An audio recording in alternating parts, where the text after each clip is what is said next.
শ্বশুর বাড়িতে থেকে মা বাবার ডিভোর্সের খবর শুনলে সেখানে মনে হয় কোনো মেয়েরই সহ্য করার ক্ষমতা থাকে না। আমার বাবা খুব রাগী মানুষ, সব সময় আমার মাকে অনেক জ্বালাতন করতেন। আমার মাকে সবসময় এত জ্বালাতন করতেন যার জন্য আমার নানা নানি সবসময় চাইছে আমার মাকে নিয়ে যেতে। কিন্তু আমরা যেহেতু ভাই বোনরা হয়ে গেছি তাই আমার মা আমাদেরকে রেখে কখনো যায় নাই। আমার বাবা যখন আমার মাকে ধরে মারতেন তখন আমরা কোনো ভাই বোন তাকে কিছু বলতে পারতাম না, কারণ তাকে আমরা খুব ভয় পেতাম। আর উনি রাগের মাথায় ছেলেকে মারতেছে না মেয়েকে মারতেছে তার কোনো হিতাহিত জ্ঞান থাকতো না। উনি একদম অমানুষের মতো মারতো। উনি আমার মাকে মারতে মারতে বাঁকা করে ফেলতেন। আমার মা এত বেশি কান্না করতেন, এত বেশি চিৎকার করতেন, কিন্তু কারো সাধ্য হতো না আমার বাপের হাত থেকে লাঠিটা নিতে কিংবা আমার বাপের হাত থেকে আমার মাকে বাঁচাতে। তার যতক্ষণ ইচ্ছে হইতো সে ততক্ষণ আমার মাকে মারতো। মানে পৃথিবীর যার সাথে যাই হোক না কেন তার একটাই কাজ, সে ঘরে এসে বউ পিটাবে। এটাই তার কাজ ছিল, মানে আমার মাকে মারবে। ধরেন উনি যদি বাজারে যেত চা খাওয়ার জন্য, ওইখানে যদি কেউ বলতো কিরে তুই এত বউকে পিটাসকে, এটা তো ভালো না, বউকে এত মারসকে, তো উনি ওইখানে কিছু না বলে বাসায় এসে আবার আমার মাকে মারতো। মাকে মারতো আর বলতো তুই নিশ্চয়ই বলে বলে বেড়াস যে আমি তোকে মারি, এইগুলো বলতো আর বলে বলে আমার মাকে আরো বেশি মারতো। এইগুলা দেখে দেখে আমরা 4 সন্তান বড় হই। আমরা 4 সন্তান আমার মায়ের এই দুঃখ দেখলেও আমরা বড় হয়ে আমার মায়ের দুঃখ দূর করতে পারিনি।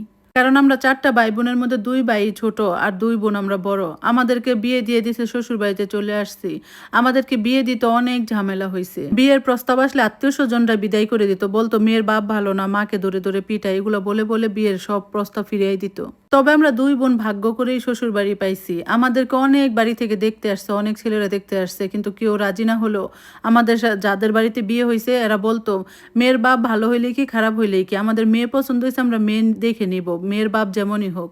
এভাবে আমাদের 2 বোনের বিয়ে হইছে। আমার প্রথম বোনের মানে বড় বোনের বিয়েটা হইতে কিন্তু অনেক সময় লাগছিল, কিন্তু তারপরে আমার বিয়ে হইতে বেশি সময় লাগেনি, তার কয়েক মাস পরে আমার বিয়ে হয়ে যায়। তো যাই হোক, অবশেষে আমাদের 2 বোনের বিয়ে হয়। কিন্তু আমাদের বিয়ে হলে যে মানে বাবা মার একটা দায়িত্ব থাকে, এটা আমার বাবা কখনোই করতেন না। যে মেয়ের বাড়িতে কিছু দেওয়া নেওয়া করা, গিফট পাঠানো, ওই বাড়িতে যাওয়া, এগুলো আমার বাপ কখনোই করতেন না।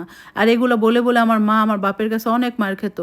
আমার মা সবসময় বলতো যে মেয়েদের সুখ নির্ভর করে বাপ মার উপরে, বাবা মা যদি ভালো করে কিছু দিতে পারে তো আমার মেয়েরা সুখে থাকবে। এগুলো বললেই আমার বাপ শুনে শুনে মারতো।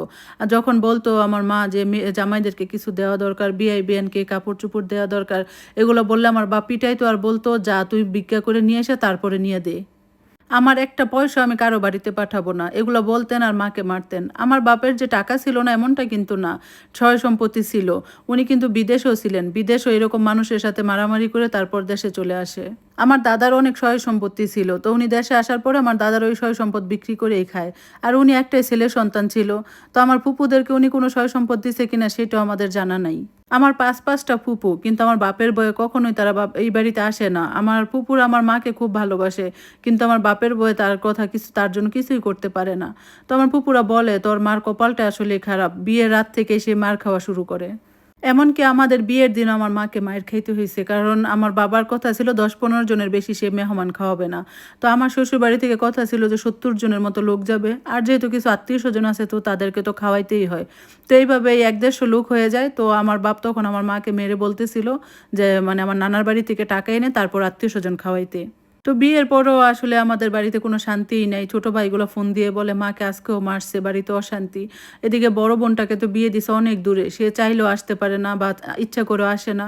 আর যদি কখনো আসেও সে আমার বাড়িতে আসে, এইখান থেকে বেড়ায় আবার চলে যায়। তো সবচেয়ে বেশি কষ্ট লাগে যখন বিয়ের পরে শুনি যে আমার বাবা মার মধ্যে ডিভোর্স হয়ে গেছে। সেদিন ছোট ভাইটা ফোন দিয়ে বলতেছে কয়েকদিন আগেও মাকে অনেক মারছে। তো মা আবার এগুলো আমাদেরকে কখনো বলতো না, জিজ্ঞেস করলে বলতো কি আর বলবো নতুন করে, তোরা তো ছোটবেলা থেকে এগুলো দেখেই বড় হইছস। তো এইবার আমার মামারা ঘটা করে লোক ডেকে একদম ওদেরকে ছাড়াছাড়ি করায় দেয়, কিন্তু আমরা কেউ উপস্থিত ছিলাম না, শুধু আমার ছোট ভাই ছিল। তো এক পর্যায়ে বিচারের এক পর্যায়ে আমার মামা আমার ছোট ভাইটাকে নিয়ে বাজারে চলে যায়, ওরেও সব কিছু দেখতে দেয় না। তো এবার হচ্ছে মামার একদম পাকাপোক্তভাবে আসে যে আজকের পর থেকে যদি আমার বোনের গায়ে হাত তুলে তাহলে আমার বোনকে এই বাড়িতে রাখবো না। তারা একদম স্ট্যাম্প করে নিয়ে আসে যে এটাতে সে সিগনেচার করে দিবে।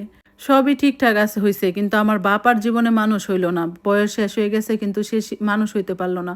আমি সবসময় তারে বলি আপনি তো একটা অমানুষ, আপনি আমার মা দেখে আপনার সাথে সংসার করে গেছে, কিন্তু আপনি এই জীবনে মানুষ হইতে পারলেন না। মামারা যখন স্ট্যাম্প নিয়ে আসে সে সিগনেচার করবে না, উল্টা সে আমার মামাদেরকে মারতে যায়। একদম এত বিচারশালী সে মানুষজন ভরা, তাদের সামনে সে উল্টা, তার বয়সও তো কম হয় না, 60-62 বছর হবে এরকম। সে তারপরও আমার মামাদেরকে তেইরা যায় মারতে। তো এইরকম সালিসির মধ্যে সে মারতে যায়, সে কোনোভাবেই সিগনেচার করবে না। আমার মা সবসময় সব কিছু মুখ বুজে সহ্য করতেন যেন আমরা শ্বশুরবাড়িতে একটু ভালো থাকি। তো কিন্তু আমরা তো আসলে ভালো মন্দ মিলেই আছি। আর বাবা মা যদি এরকম অশান্তি করে, বাবা মার বাড়িতে এরকম কথা শুনতে হয়, তাহলে শ্বশুরবাড়ি তো স্বাভাবিক একটু হইলেও খোঁটা শুনতে হয়। হ্যাঁ, তবে বাবা মা নিয়ে একটু খোঁটা শুনলেও বাপের বাড়ি থেকে হাজার গুণ শ্বশুরবাড়িতে ভালো আছি আমরা। তো বিচারের মধ্যে বারবার যখন আমার বাবা মামাদেরকে মারতে উঠে, তো আমার মামারা হচ্ছে, আমার বড় মামা ইতালি থাকে, মেজো মামা হচ্ছে সৌদি থাকে, আর একজন হচ্ছে মালয়েশিয়াতে থাকে। আর ছোট মামা হচ্ছে ঢাকায় থাকে পরিবার নিয়ে। তো আমার মামারাও সবাই অনেক ভালো অবস্থায় আছে। তো আমার মামারা ছোটবেলা থেকে দেখছে আমার মাকে অনেক কষ্ট করে চলতে। তো ওই বৈঠকে যখন বারবার বাবা খারাপ আচরণ করতেছিল, তো তখন আমার মামারা, আমার ৩ মামা গেছিল ওইখানে। তো আমার মাকে বুঝায় ভালো বুঝাইয়া ওই বৈঠকের মধ্যে সবার সামনে হচ্ছে আমার বাবা মা ডিভোর্স করায় দেয়। তো ডিভোর্সের পরে আমার মামারা হচ্ছে আমার মাকে তাদের সাথে নিয়ে যায়। আর এই কথাটা আমরা শ্বশুরবাড়িতে থাইকা জানি যে আমার বাবা মার ডিভোর্স হয়ে গেছে। আমার মা ডিভোর্স দিতে চায় নাই, কিন্তু আমার মামারা নাকি অনেক কান্নাকাটি করছে, অনেক বুঝাইছে যে জীবনটা আর কত নষ্ট করবেন, পুরোটা জীবনই তো এই অমানুষের সাথে থাইকা নষ্ট করছেন। এলাকাবাসীরা নাকি অনেক বুঝাইছে যে এই লোকটা কখনোই মানুষ হবে না, উনি একটা অমানুষ, ওনার কাছে থাকলে আপনার জীবন যতটুকু আছে তাও আর থাকবে না। তো সবার বুঝানোর পরে আমার মাও সিদ্ধান্ত নিচ্ছে। তো বিশ্বাস করেন, আমার বাপ ১ মাসও কুলায় নাই, সে নাকি আরেকটা বিয়ে করে ফেলছে। তো এখন আমাদের বাপের বাড়ির সাথে কোনো সম্পর্ক নাই, আমাদের সবকিছু এখন মামার বাড়ির সাথেই। মা মামার বাড়িতে অনেক ভালো থাকলেও সে আমার বাবার জন্য অনেক কান্নাকাটি করে, অনেক মিস করে। আসলে সে যতই খারাপ হোক যাই হোক, তার সাথে তো অনেকটা জীবন কাটায়, সে তো তার কথা অনেক মনে করে। আমার মা যখন আমার মামাদের সাথে চলে যায়, তখন সে এক কাপড়েই চলে যায়, কোনো কিছু নিয়ে যায় না। কারণ আমার বাপ এতটা অমানুষ, দেখা গেছে আমার মা যদি কিছু নিতে চাইতো, সেইটা নিয়ে উল্টা আমার মাকে, আমার মামাদেরকে মিথ্যা অপবাদ দিত। তবে এত কিছুর পরও আমার মা অনেক ভেঙে পড়ছে, অনেক রোগে আক্রান্ত হয়ে গেছে। আমরা অনেক চেষ্টা করি তাকে বুঝাইতে, কিন্তু সে আসলে নিজের স্বামীকে ছেড়ে এসে ভালো নেই। মানে যতই হোক, খারাপ হোক ভালো হোক, নিজের স্বামী ছিল। শেষ বয়সে সে যেইভাবে ডিভোর্স দিবে, সেও হয়তো কখনো ভাবে নাই।